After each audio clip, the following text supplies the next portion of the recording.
आज हम जो देख रहे हैं इसमें, आज उनकी बात करेंगे जैसे पॉइंटों में वर्गमूल आ गया तो उसका कैसे निकाल लेंगे।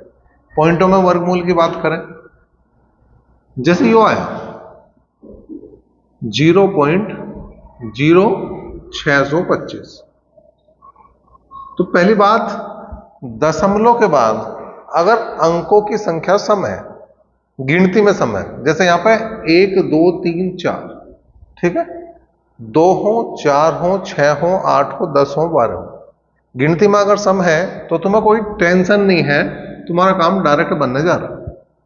कैसे कि भाई 625 को देखो, अब 625 किसका वर्ग है? 625 25 का वर्ग है, और दशमलव के बाद जितने अंक हैं, दशमलव के बाद जितने अंक हैं उनका अध्यय कर दो। अब यहां कितने अंक है? 4, तो तुम लगा दो दशमलव के बाद 2 अंक होने चाहिए, पॉइंट यहां लग जाएगा और ये उत्तर आ जाएगा इसका, ठीक है। और देखा हमने, जैसे तुम्हारा आ गया 0.000000049, ठीक है, घबराने की जरूरत नहीं, दशमलव के बाद अंकों की संख्या गिनो, 1 2 3 4 5 6 7 8 है, काम बना हुआ। केवल ये देखना कि 49 किसका वर्ग है, 49 किसका वर्ग है, 49 जो है वो वर्ग है 7 का। अब दशमलव के बाद कितने अंक थे? 8 तो रह जाएंगे, दशमलव के बाद 4, आधे कर दो, तो 1 2 3 और 1 4, और ये 0 लगाना चाहो लगा दो, ना लगाना चाहो ना लगाओ, कोई समस्या इसमें भी नहीं है। हमारे पास कि √10.89 का हमें वर्गमूल निकालना, दशमलव के बाद अंकों की संख्या देखिए 2 है, तो काम आसान है, इसको भूल जाओ थोड़ी देर के लिए, क्यों पॉइंट भी कहीं है। 1089 किसका? 33 का, तो 33 ही लिख दो। दशमलव के बाद कितना अंक है? 2, तो 1 रह जाएगा, दशमलव लगा, उत्तर पाओ, हो गया काम, ओढ़ लिया हमने। मैंने ये दे दिया 0.00144444, तो दशमलव के बाद अंक हो गया 6, तो 1444 38 का 38 जू का तो लिख देंगे, और दशमलव के बाद जो अंक है उनकी संख्या कर देंगे आधी, मतलब 3 रह जाएंगे, 1 2 और 1 0 लगाओगे, काम बनेगा, उत्तर। क्वेश्चन और भी आ जाता है, वो दे देगा यदि 1296 बराबर 36 के हैं तो हमें मान बताना, √12.96 प्लस √10.1296 प्लस √10.001296 प्लस √10.00001296। अगर दशमलव के बाद अंकों की संख्या पहले चेक करनी है, और ऐसे क्वेश्चनों में चेक अगर करेंगे तो हमें एक चीज देखने को मिलेगी कि सम ही है अंकों की संख्या। दशमलव के बाद 2 अंक 4 अंक 6 अंक 8, तो कोई समस्या नहीं। अगर मैं थोड़ी देर के लिए दशमलव को भूल जाऊं, 0 को भूल जाऊं, तो यहां क्या है? 1296, यो भी 1296, यो भी 1296, यो भी 1296, और 1296 का जो वर्गमूल है वो 36 है, तो मैं यहां भी 36 लिखूंगा, मैं यहां भी 36 लिखूंगा, और मैं यहां पे भी 36 लिखूंगा, और मैं यहां पे भी 36 लिखूंगा। खेल सारा उसके बाद चलेगा। क्या है? दशमलव के बाद कितने अंक है? वापिस आ जाओ, अब जा, दशमलव के बाद 2 अंक है तो 1 रह जाएगा, 4 अंक है तो 2 रह जाएंगे, 6 अंक है तो 3 रह जाएंगे, और अगर 8 अंक है तो 4 रह जाएंगे, ठीक है। इतना काम हो गया। काम होने के बाद कुछ नहीं, जोड़ना सिंपल, पॉइंट के नीचे पॉइंट रखना, बाकी अपना आप एडजस्ट हो जाएगा, ठीक है, उसकी कोई टेंशन नहीं, वो उसमें कोई समस्या आती नहीं, दशमलव के नीचे दशमलव लगानी, और बाकी सब चीजें वैसे ही लिखते चले जाओ जैसा आती जा रही।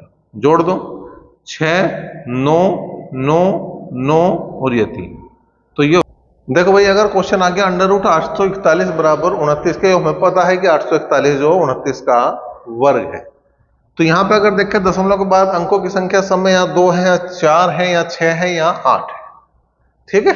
तो अब कुछ नहीं करना, वही तुम्हें यह ध्यान रखना कि 841 जो है 29 का, तो हर जगह पहले क्या लिखोगे? 29 लिखोगे, हर जगह क्या लिखोगे? पहले 29, हर जगह क्या लिखोगे? पहले 29, ठीक। और उसके बाद अपना दूसरा कार्यक्रम, दशमलव के बाद जितना अंक है उसका अध्यय कर दो, 1 रह गया, 2 रह गया, 3 बनाने तो 0 लगा दो, 4 बनाने 2 0 लगा दो, और जोड़ दो, तो 2.9 0.29 0.029 0.002 जोड़ा तो 9 आया, 11 का 1 का हासिल को 1, 9 और 2 11, 1 12 का 2 का हासिल को 1, 12 का 2 का हासिल को 1, 2 और 1 3, और ये उत्तर। देखो भाई, अब जो बात करेंगे हम उन क्वेश्चनों की बात करेंगे जहां पे एक ही संख्या लगातार और लगातार अंडर रूट के अंदर चल रही, पहले एक अंडर रूट, फिर दूसरा, फिर तीसरा, फिर चौथा, लेकिन संख्या एक ही है। जैसे यहां पे देख रहे 12 और यहां पे देख रहे 30। और दूसरी कंडीशन क्या है, या तो सारे प्लस के होंगे या सारे होंगे माइनस। तो दोनों ही केस में तुम्हें क्या करना, जो संख्या दे रखी है उसके ऐसे टुकड़े करने जिनका अंतर एक हो, उसके ऐसे टुकड़े करने जिनका अंतर एक हो। जैसा 12 के अगर मैं टुकड़े करूं तो 4 तिया 12 होंगे, 4 तिया 12, ठीक है। तो अगर प्लस प्लस प्लस चल रहा है तो बड़ी संख्या उत्तर है, अगर प्लस प्लस चल रहा तो क्या है, बड़ी संख्या उत्तर है। और अगर माइनस माइनस चल रहा हो तो छोटी संख्या उत्तर है। मतलब जैसा अगर मैं 30 की बात करूं तो 30 के जो टुकड़े होंगे वो होंगे 5 छंग 30। तो इस कंडीशन में इसका जो उत्तर बनेगा वो 5 बनेगा, ना कि 6, पहली बात। अब दूसरी बात एक ध्यान रखनी, कई बार तुम पेपर करने गए, क्वेश्चन ऐसा ही आया, यही आ गया, ऐसा नहीं यही आ गया। अब उसमें तुमने हल करा लेकिन 4 उत्तर में नहीं मिला, 4 ऑप्शन में ही नहीं है, तो फिर क्या करोगे, ठीक है। अब उसने जो ऑप्शन दिए तुम्हें, सपोज करो ए ऑप्शन में दे दिया उसने 2, बी ऑप्शन में उसने दे दिया -4, सी ऑप्शन में दे दिया -3 और डी ऑप्शन में दे दिया उसने -2। तो अब क्या करोगे, देखो अगर प्लस वाला केस है तो उत्तर आया था हमारा 4। अब 4 है नहीं तो -4 पे निशान नहीं लगाना। अब ये देखो इसका दूसरा टुकड़ा क्या था, वो था 3, वो क्या था 3 था। तो 3 जो होगा वो माइनस में होगा। अगर यो प्लस में नहीं उत्तर दे रखा तो जो दूसरा बचा हुआ वो क्या किस में है, वो माइनस में उत्तर है। ऐसे ही अगर इसकी बात करूं तो अगर 5 नहीं आया माइनस वाले में तो जो बड़ी संख्या है वो माइनस में आएगी उत्तर में, -6। दोबारा देखो, अगर प्लस वाला केस है तो बड़ी संख्या प्लस में उत्तर और छोटी संख्या माइनस में उत्तर। माइनस वाला केस है तो छोटी संख्या प्लस में उत्तर और बड़ी संख्या माइनस में उत्तर। अगर इनमें से दोनों दे रखे, सपोज करो ऑप्शन यो आ गए, ऑप्शन जो है इस बार जो आए ये आ गए, तो अब क्या करोगे, अब 4 पर निशान लगाओगे, अब 4 पर निशान लगाओगे, ठीक है। और यह ऑप्शन में किसी ऑप्शन में उसने ऐसा लिखा कि एक में 4 लिख दिया, दूसरे में -3 लिख दिया, तीसरे में उसने 4 और -3 लिख दिया और चौथे में इनमें से कोई नहीं लिख दिया, तो फिर सी ऑप्शन लगाओ, ठीक है। तो वो कुछ चीजें हमें डिपेंड करती है कि ऑप्शन से वो हमें क्या लेना चाह रहा हमारे से, तो हम वो ही देंगे। अगर हम बात करें कि भाई इस टाइप के क्वेश्चन हमने देखे जहां पे उनका अंतर जो संख्या थी उनका अंतर 1 था, अब किसी कारण से हमारा ऐसी संख्या से पाला पड़ जावे जहां अंतर तो निकालना बाद की बात है, जहां भी अभाज्य है। जब अभाज्य है तो क्या करोगे, जैसे 3 आ गई अभाज्य है, क्या करोगे, ठीक है। या 4 आ गई तो 4 के भी ऐसे टुकड़े तो कर नहीं सकते जिनका अंतर 1 हो, भाई 2 दूनी 4 होना है, 4 एकम 4 होना है, लेकिन अंतर कहीं भी 1 नहीं आ रहा। मतलब कुल मिलाकर हमारा कहने का मतलब ये है कि अगर अंतर 1 ना आ रहा हो तो क्या करें। तो थोड़ी सी बात ध्यान रखेंगे, जैसे 1 गुणा 2 तो ये आ गया 2, 2 गुणा 3 तो आ गया 6, 3 गुणा 4 तो आ गया 12,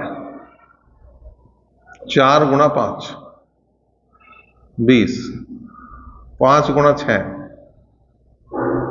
30, 6 गुणा 7 42, 7 गुणा 8 56, 8 गुणा 9 62।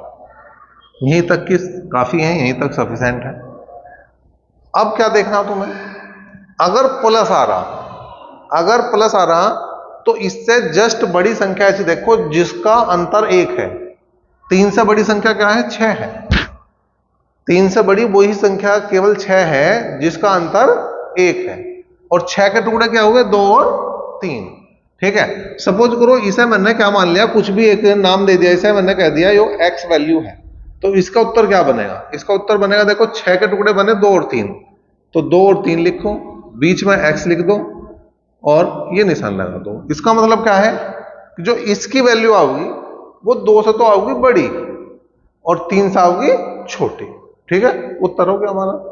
जैसे एक और लिया हमने, सपोज करो हमने दूसरा क्वेश्चन लिया, x बराबर हमारा क्या आया 7 under root 7 plus under root 7 up to infinite तक आ गया। अब 7 का मतलब है 12 पे जाना पड़ेगा। 7 से बड़ी संख्या देख लो यहां कौन सी, 7 से बड़ी संख्या 12 है, और 12 के टुकड़े कितने हुए 3 और 4। इसका मतलब इसका जो उत्तर बनेगा वो क्या बनेगा, वो 3 से तो बड़ी वैल्यू होगी और 4 से क्या होगी, छोटी वैल्यू। बात आ गई समझ में? करो। माइनस की बारी आई। अगर माइनस में ऐसी चीज आ जा, माइनस से में ऐसी संख्याएं आ जा जिनका अंतर ही निकाल पा रहे हम एक, तो क्या करेंगे? तो उसके लिए ये है, जो भी संख्या आ रही उस इस टेबल में उससे छोटी देखो। 5 से छोटी क्या है, 2 है। अब 2 के टुकड़े क्या है, 1 और 2, तो 1 2 और बीच में x लगा दो बस। मतलब इसका जो माना होगा वो 1 से तो बड़ा होगा लेकिन 2 से छोटा होगा। अब इसकी बात करें, यहां पाया भाई, ठीक है, एक तरफ बड़ा हो रहेगा एक तरफ छोटा रहेगा। अब यहां पे 1 से छोटा मान देखो, अब वहां है ही नहीं, तो 1 से छोटा मान क्या बन सकता है, नहीं बन सकता? तो बिल्कुल बन सके। क्या बन सके? 0 गुणा 1। क्या है? 0। भाई 0 की अगर मैं 1 में गुणा करूं तो उत्तर तो 0 आ रहा, और 0 का और 1 का अंतर 1 आ रहा, तो इसका मतलब एक फैक्टर यो भी बन जाएगा। अब 1 से छोटा क्या है, 0, तो एक तरफ तो लिखेंगे हम 0 और एक तरफ लिखेंगे 1। ये इंपॉर्टेंट क्वेश्चन है, इसमें कई बार जो मामला गड़बड़ होने के।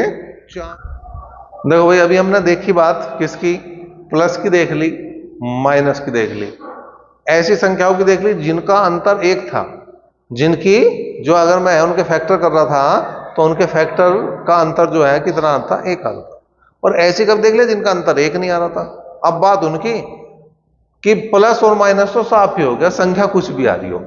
यो सबसे आसान अगर कोई चीज है इस चैप्टर में तो यो है, क्योंकि इसमें कुछ नहीं है, इसमें जो दिख रहा वही उत्तर है। और दिख क्या रहा है इसमें, 2। जो लगातार संख्या आ रही है बस ये होना चाहिए कि वे गुणा में होनी चाहिए और वो अनंत तक होनी चाहिए। जैसे मैंने बात करी इसकी, यो आ गई, यो आ गई 5 5 5 आ रहा अनंत तक, तो उत्तर 5 आ गया। जैसे मैंने बात करी इसकी, कुछ भी आ जाओ, कुछ भी एक्स वाई जेड संख्या कुछ भी हो, यो अनंत तक होना चाहिए, उत्तर वही है। कोई समस्या है इसमें? नहीं। क्वेश्चन इस तरह से है, लेकिन इस बार क्या है, ये अनंत बारनी है, ये अनंत बारनी है, ये रुकी हुई है। यहां मैंने कहीं अनंत का चिन्ह नहीं लगाया, जो इनफाइनाइट वाला चिन्ह वो नहीं लगाया। तो तुम्हें क्या करना, तुम्हें कुछ नहीं करना। जो 2 दिखाई दे रहा है उसे तो सबसे पहले लिखो, 2 दिखाई दे 2 लिखो, 3 दिखाई दे 3 लिखो, 4 दिखाई दे 4 लिखो। और जो अंडर रूट है, यहां क्या संख्या लिखी हुई है, यहां क्या संख्या लिखी हुई है, यहां 2 लिखा हुआ है। अगर कुछ नहीं दिखाई दे रहा तो यहां क्या लिखा हुआ, 2 लिखा, और इसके अलावा जो भी होगी संख्या वो लिखी हुई मिलेगी। तो यहां भी 2 है, यहां भी 2 है, यहां भी 2 है और यहां भी 2 है। इन 2 की बात नहीं कर रहा मैं, उस 2 की बात कर रहा जो है लेकिन दिखाई नहीं दे रहा, उनकी गुणा करो। अब 2 दूनी 4 दूनी 8 दूनी 16, इनकी गुणा करी मैंने, जो घातांक की वैल्यू है, घातांक की वैल्यू है, तो कितना आया 16, और एक कम करके लिख दो ऊपर, यू लिख दो 15, ये काम बना। जैसे बात समझ में नहीं आई अभी वो लिखेंगे। जैसे हमने लिखा अंडर रूट 7 प्लस, वो प्लस नहीं है, गुणा में ही है सब 7, ठीक है, मैंने यहीं तक की बात करी, ज्यादा की लंबी बात नहीं करी। तो आ गया 7। अब देखो यहां पे भी 2 है, यहां पे भी 2 है और यहां पे भी 2 है, 2 दूनी 4 दूनी 8, 8 यहां लिखा, एक कम करके ऊपर लिख दिया। बात आ गई समझ? होगा 2 ही, ठीक है जी। मतलब अगर यहां कुछ नहीं लिखा हुआ तो वो 2 है, अगर कुछ नहीं लिखा हुआ तो वो क्या है, 2 है। तो इस तरह से ये काम आसान है। लेकिन अगर 2 के अलावा यहां पर कुछ और आ रहा तो कैसे करेंगे? देखो क्वेश्चन इस टाइप से आ गया, लेकिन इस बार क्या है, यहां ये घनमूल में दिया गया, तो भी कुछ नहीं करना, जो अंदर की वैल्यू पहले वो लिखो तो ठीक है। फिर क्या करो, इनकी गुणा करो, 3 तिया 9 तिया 27, ठीक है। अब क्या करेंगे, एक कम, क्या आया 26, उसे ऊपर लिखे नहीं, उसे ऊपर नहीं लेने के, पहले इसमें से एक कम करो, कितना आया 26। और फिर जो ये वैल्यू लिखी हुई है उसमें से भी एक कम करो, 3 में से एक कम करा 2 और उससे भाग कर दो। 26 को 2 से भाग करेंगे, 26 को 2 से भाग करेंगे कितना आया 13 और जो लिखेंगे ऊपर। अभी बात समझ में नहीं आई होगी तो दूसरा ले लेते हैं। यहां लिखा हमने इस तरह से,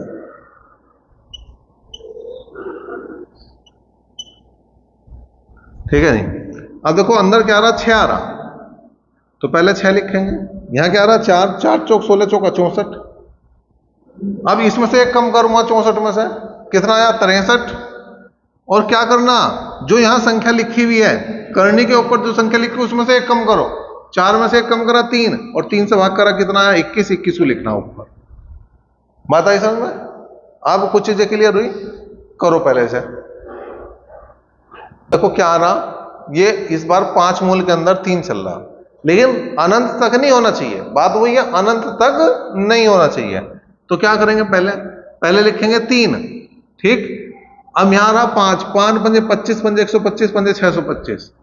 अब 625 में से एक कम करा 624 आया, और इसमें से भी एक कम कर दिया, जो मूल बनना है वो 5 बनना ना, 5 में से एक कम करो 4 और 4 से भाग कर दो, 4 एकम 4 और 4 पंजे 20 और 4 6 24, 156 को ऊपर लिखो, उत्तर आ गया। इससे आसान कुछ हो नहीं सकता।